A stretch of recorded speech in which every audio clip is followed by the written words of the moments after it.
Moram da uzmem 2 ili 3 leka za temperaturu, a pored toga imam temperaturu oko 38 stepeni. Veoma sam slab i vrti mi se u glavi. Popodne je malo bolje, ali uveče glava ponovo počinje da me boli. Mogu da spavam samo 2 ili 3 sata. Ustajem noću, tako se to nastavlja dalje.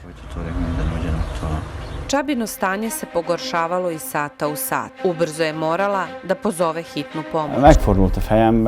Mislio sam da tada odlazim i ne vraćam se više. Végig kellett néznem megint ugyanazt, hogy a lányom. Ponovo sam gledala istu priču. Moja ćerka je morala da gleda kako joj otac propada iz dana u dan. A kada ga je odvela hitna pomoć, ispratili smo ga sve do ulice. A kada više nismo vidjeli hitnu pomoć, okrenula se prema meni suznih očiju i pitala me da li mislim da će se on vratiti kući. Szerinted apa még hazajön? Pa ovaj deo je uvek veoma težak, ali prebrodili smo. Već smo ranije prikazivali Kristininu priču o oporavku od raka dojke sa lekovitim pečurkama, C peptidom, veganskom ishranom i pozitivnim razmišljanjem. Lekari su bili iznenađeni da je i pre intervencije njegovo telo počelo da se samo oporavlja, a rezultati postoperativne histologije pokazali su da u spoljnoj opni tumora nema ćelija raka. Od tada pažljivo pazi na svoje zdravlje. Međutim, za njega je proteklih meseci pandemija koronavirusa predstavljala povećanu pretnju.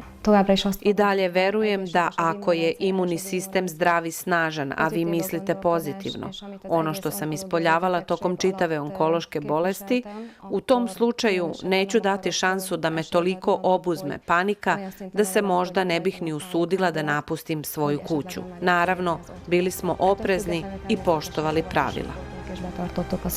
Njen suprug radi kao vozač kamiona u Austriji, ali zbog virusa su odlučili da bi za Kristinu bilo sigurnije da ostane tamo, dok se situacija sa infekcijom ne ublaži.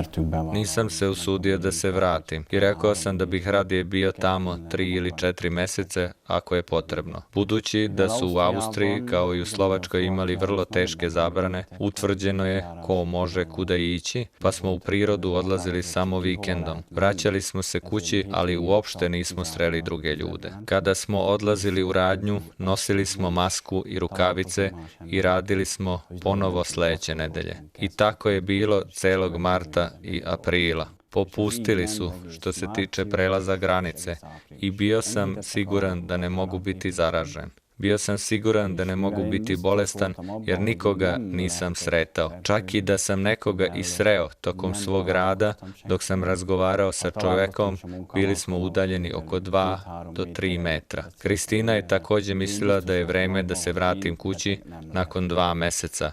Više nije bilo problema, pa sam mogao da se vratim kući. I kući sam se vratio 1. maja. Posle 2 dana kod kuće, Čaba se ponovo vratio u Austriju. Nekoliko dana kasnije, međutim, osjećao se jako čudno i loše.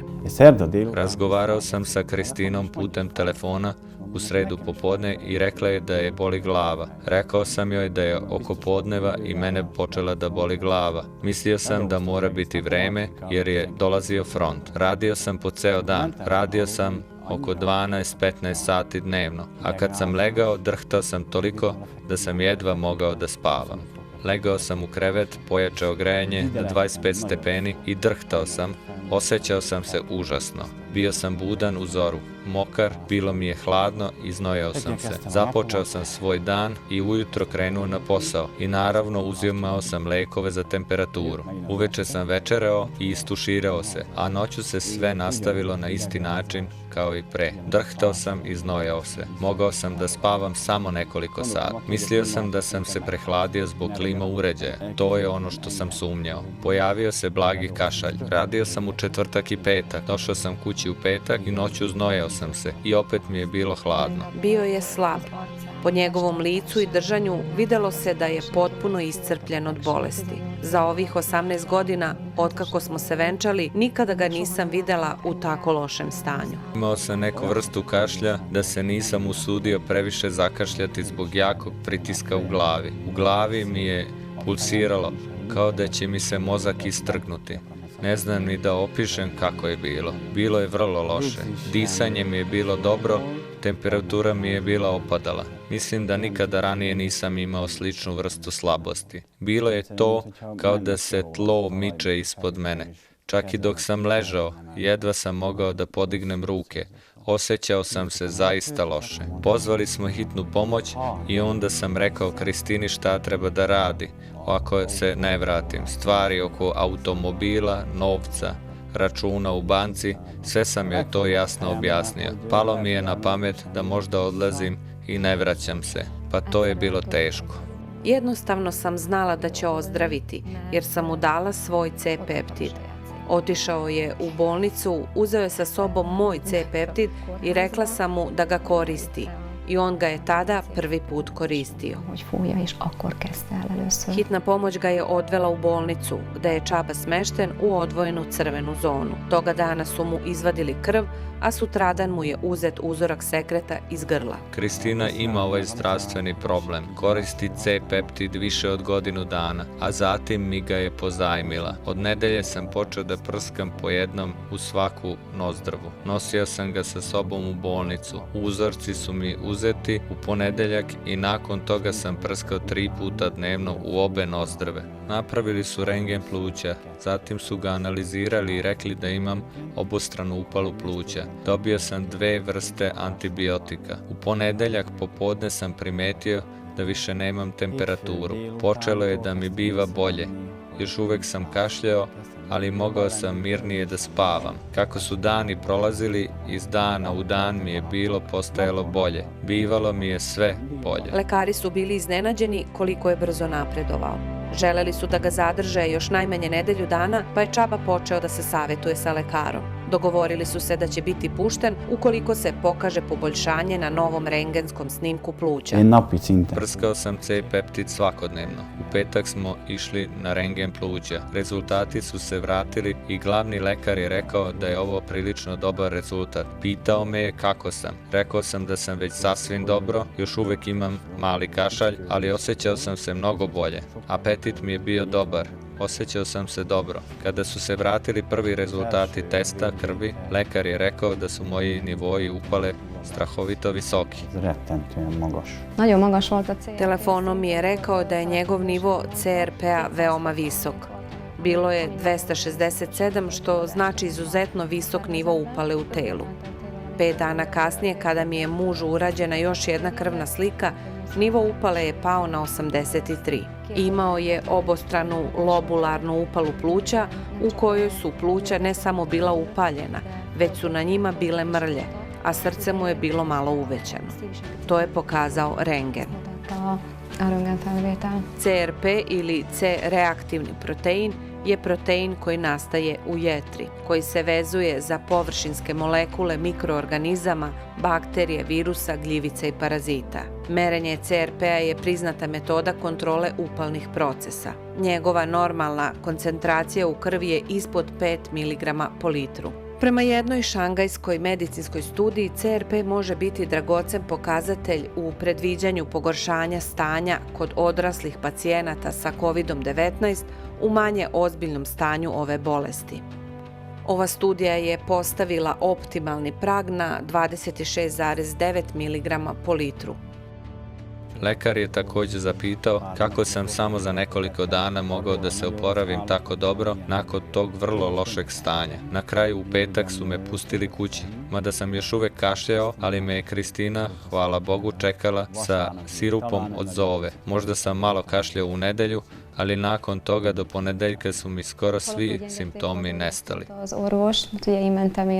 Iako ga je lekar pustio kući, rečeno mi je da očekujem da će trebati nedelje da mu se pluća obnove. U petak je pušten kući. Od tada je počeo da se brzo oporavlja. Insistirala sam da ostane kući da se odmori još nedelju dana. Pa na kraju krajeva imao je obostranu upalu režnja pluća, a hitna pomoć ga je odvela dok se borio za život. Dakle, želela sam da se još malo odmara kod kuće. I dobro, ovaj aktivni odmor se sastoje od toga da je moj suprug počeo sam da izliva beton. Čak smo se i nasmejali kada je rekao da je pre nedelju dana praktično umirao u bolnici, a sada je sam gurao malter i izlivao beton. Osjećao se zaista dobro. Povišeni CRP markeri takođe ukazuju na stepen oštećenja pluća, takođe i na težinu toka bolesti. Takođe se u ovoj tabeli može jasno videti da se pacijenti ne oporavljaju dok markeri CRP-a ne počnu da opadaju. U suprotnom, stanje pacijenta može postati opasno po život. Za Čabu i njegovu porodicu bolest je takođe imala pozitivne posledice. Pušim već jako dugo. Pokušao sam da prestanem, sa manje više uspeha. Kristini je to uvek smetalo. Uvek mi je govorila da se odviknem. Jednostavno zbog posla i stresa nisam mogao da ostavim. Tada se dogodila ova bolest. Nisam pušio 2 dana pre hospitacije. Nisam želeo.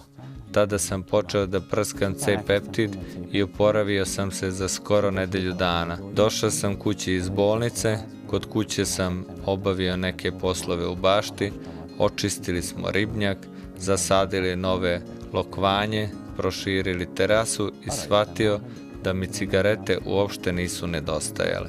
Nikotin mi nije nedostajao. Dobro sam, osjećam se dobro i ne osjećam da moram da zapalim. Čak i sada mogu da kažem samo ono što sam i ranije rekla. Moj učitelj i spasitelj bio je karcinom. Budući da smo iz toga izašli pozitivno i sa sobom je donelo mnogo stvari, donelo je pozitivne promene. Pa pre svega to da je uspeo da prestane da puši, a zdravstveni izazov ga je naučio da vidi šta je najvažnije u životu. Mnogo puta sam primetio da me potiljak boli tokom dana nakon malog stresa. Imam merač krvnog pritiska, često merim krvni pritisak, pa čak i uz lekove to je 140/150/110. Bio je visok sa lekovima, a kada sam otišao u bolnicu i počeo sam da uzimam C-peptid, svakodnevno su mi sestre merile krvni pritisak 4 do 5 puta dnevno. Shvatio sam da su uvek govorile da je dobar. Pitao sam ih šta podrazumevaju pod dobrim i rekli su da je 120/80. Kako mogu da imam ovakav krvni pritisak kad se godinama borim sa problemima krvnog pritiska, ali sada je dobro. Otkako je Kristina u interesu svog oporavka prešla na zdraviju vegansku ishranu, pokušala je da postigne i to da njena porodica zavoli ishranu bez životinskih proteina. Mislim da se ishrana nikome ne sme nametati. Međutim, moramo znati da se putem krvi supstance dopremaju do ćelija i važno je kakav nam je kvalitet krvi, a osnova za to je ishrana. Biljna ishrana ima vrlo snažno dejstvo protiv upala. Opet bih samo mogla da spomenem Hipokrata da lečenje leži u vašoj ishrani ili to ste što jedete. Gotovo sve vrste hrane mogu da pripremim na veganski način, što je mnogo zdravije, jer telo može efikasnije da je iskoristi. Čaba je od tada već imao kontrolu koja je pokazala da su upala i mrlje na plućima potpuno nestale, a i srce mu se vratilo u normalnu veličinu. Ne znam šta je to prouzrokovalo, možda je kriva nastala situacija, ali sada stvari vidim mnogo jasnije. Vidim stvari drugačije, želim da promenim stvari. Već sam preduzeo korake i želeo bi da preduzmem još koraka da život učinim boljim za nas, za mene i moju porodicu.